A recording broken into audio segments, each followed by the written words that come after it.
Hi friends, welcome to Deccan foodie. నేను మీ గుండాల లావణ్య. ఇవాల్టి recipe వచ్చేసి గులాబ్ జామున్ స్వీట్ రెసిపీ.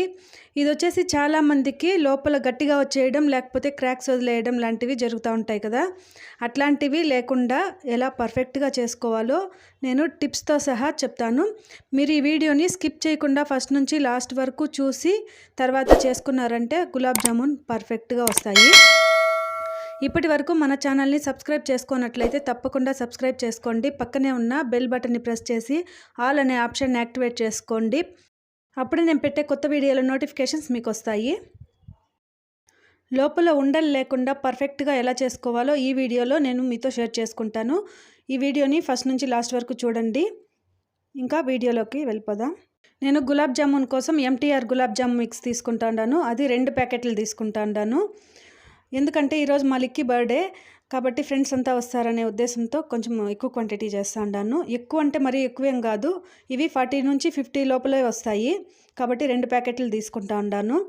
దీనికి నీళ్లు కొద్దిగా వేసుకొని కలుపుకోవాలి. మనం చపాతీ పిండి పిసికినట్లు పిసకూడదు. అట్లా పిసికినామంటే పిండి అంతా కూడా మృదువుగా అయిపోయి ఉండలు కట్టేస్తుంది లోపల మనకి.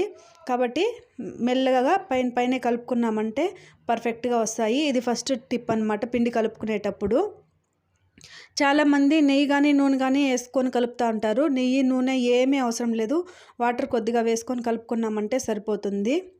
నేను ఎప్పుడు చేసినా కానీ పర్ఫెక్ట్గా వస్తాయి. స్టార్టింగ్లో నేర్చుకునేటప్పుడు అయితే 1-2 సార్లు అమ్మారా ఒంట్లు పోయినాయి. తర్వాత ఒక చిన్న టిప్స్ తెలుసుకునే దానివల్ల పర్ఫెక్ట్గా చేయగలుగుతాను.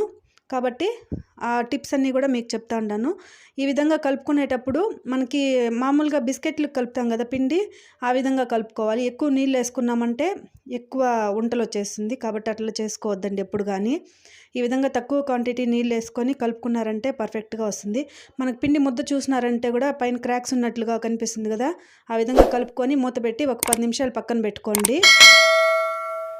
షుగర్ సిరప్ కోసము పాత్రలోకి 2 కప్పులు చక్కెర అంటే 900 గ్రామ్స్ చక్కెర తీసుకుంటా ఉన్నాను. దానిపైన ఒక్కొక్క ప్యాకెట్ పైన 800 గ్రామ్స్ వేసుకోవాలని ఉంటుంది, కానీ అంత అవసరం లేదు. రెండిటికి కలిపి 900 గ్రామ్స్ చక్కెర, 2.5 కప్పులు వాటర్ వేసుకొని బాగా ఉడికించుకోవాలి. ఈ షుగర్ సిరప్ కరెక్ట్గా ఉడకకపోతే కూడా మనకి గులాబ్ జామున్లు బాగా రావు. కాబట్టి కొంచెం ఒక 8 నుంచి 10 నిమిషాల పాటు బాగా కుతకుతా ఉడికే వరకు ఉడికించుకోండి. మనం ఎప్పుడైనా సరే గులాబ్ జామున్ చేసుకునేటప్పుడు చక్కెర పాకం పట్టాల్సిన పని లేదు. ఇది బాగా కుతకుతా ఉడికిందంటే సరిపోతుంది. ఈ విధంగా ఉడకాలి. ఈ విధంగా ఉడికిందంటే సరిపోతుంది.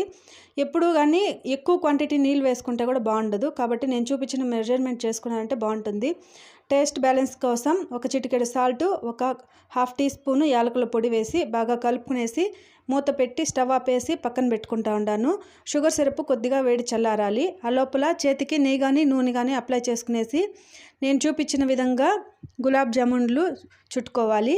ఇవి రౌండ్ బాల్ లాగా చేసుకునేసి ఫస్ట్ ఈ బొటన్ వేల్ సహాయంతో మధ్యలో గుంతలాగా పెట్టి తర్వాత ఈ అరిచెయ్యి మొదటి భాగంలో వేసి రుద్దునామంటే బాల్ లాగా వస్తుంది. అప్పుడు మనకి లోపల వంట లేకుండా బాగా పర్ఫెక్ట్గా కుక్ అవుతాయి అన్నమాట. పైన కొద్దిగా క్రాక్స్ వచ్చినట్లు వస్తాయి, కానీ అవేం కాదు, చాలా బాగా వస్తాయి. ఈ విధంగా చేసుకున్నారంటే చూడండి ఎంత బాగా వచ్చినాయో. అన్నీ కూడా ఇదే విధంగా చేసి పక్కన పెట్టుకుంటా ఉన్నాను. ఈ విధంగా హోల్ చేసి తర్వాత ప్రెస్ చేసేదాని వల్ల లోపల వంటలు రావు. ఇది second tip. Third tip sugar syrup కోసం చెప్పింది ఒకటి, పిండి కలుపుకునేటప్పుడు ఒకటి, ఇదొకటి థర్డ్ టిప్పు. ఈ 3 టిప్స్ ఫాలో అయినారంటే చాలా బాగా వస్తాయి. ఇంకా ఒక టిప్ ఉంది, అది కూడా ముందరకు చెప్తాను. అన్నీ కూడా ఇదే విధంగా చేసుకుంటా ఉన్నాను. ఈ విధంగా చేసుకున్నామంటే అన్నీ ఇదే విధంగా చేసుకునేసినాను. పైన మూత ఏదన్నా పెట్టి ఆరిపోకుండా పెట్టుకోండి. ఇది వేగించుకునేదానికి డీప్ ఫ్రైకి నూనె పెట్టేసి ఉన్నాను. నూనె ఎక్కువ వేడి చేయాల్సిన పని లేదు. మీడియం టు లో ఫ్లేమ్లో పెట్టుకొని వేయించుకోవాలి. ఈ గులాబ్ జామున్లు వేయించుకునేటప్పుడు మంట కానీ హై ఫ్లేమ్లో కానీ పెట్టుకున్నామంటే పైన కలర్ వచ్చేస్తాయి, నల్లగా అయిపోతాయి, లోపల కుక్ అవ్వవు, ఉండలుగానే ఉంటాయి, బాగా వేగవు. కాబట్టి ఈ టిప్పు కంపల్సరీగా ఫాలో అవ్వాలి. ఎందుకంటే మీడియం టు లో ఫ్లేమ్లో మధ్యలో అడ్జస్ట్ చేసుకుని మధ్యలో కలుపుకుంటూ గోల్డెన్ బ్రౌన్ కలర్ వచ్చేంత వరకు వేయించుకున్నామంటే పర్ఫెక్ట్గా వస్తాయి గులాబ్ జామున్లు. ఫస్ట్ టైం చేసిన వాళ్ళైనా సరే అందరూ మెచ్చుకునే విధంగా చేసుకోవచ్చు. ఇవన్నీ వేగిపోయినాయి, తీసేస్తా ఉన్నాను. నేను మంట లోటు మీడియం ఫ్లేమ్లోనే పెట్టుకొని వేయించుకున్నాను. ఈ వేయించుకున్న ఇవి ప్లేట్లోకి తీసుకొని తర్వాత షుగర్ సిరప్లోకి వేస్తూ ఉన్నాను. షుగర్ సిరప్ కూడా ఎక్కువ వేడిగా ఉండాల్సిన పని లేదు, మీడియం వేడి ఉంటే సరిపోతుంది. దాంట్లో వేసి ఒకసారి కలిపేసినామంటే మొత్తం బాగా పీల్చుకుంటాయి.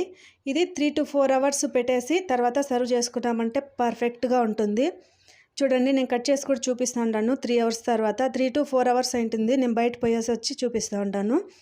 మధ్యలో ఎక్కడ కానీ వంటలు కానీ ఏమీ లేదు, పర్ఫెక్ట్గా ఉన్నాయి. తిన్నోళ్ళంతా కూడా చాలా బాగున్నాయని మెచ్చుకున్నారు. అంతే, simple and easy gulab jamun ready అయిపోయినాయి. ఈ వీడియో మీకు నచ్చినట్లయితే తప్పకుండా లైక్ చేసి మీ ఫ్రెండ్స్కి రిలేటివ్స్కి షేర్ చేయండి. మరిన్ని మంచి రెసిపీస్తో మళ్ళీ కలుద్దాం. Thank you, bye bye.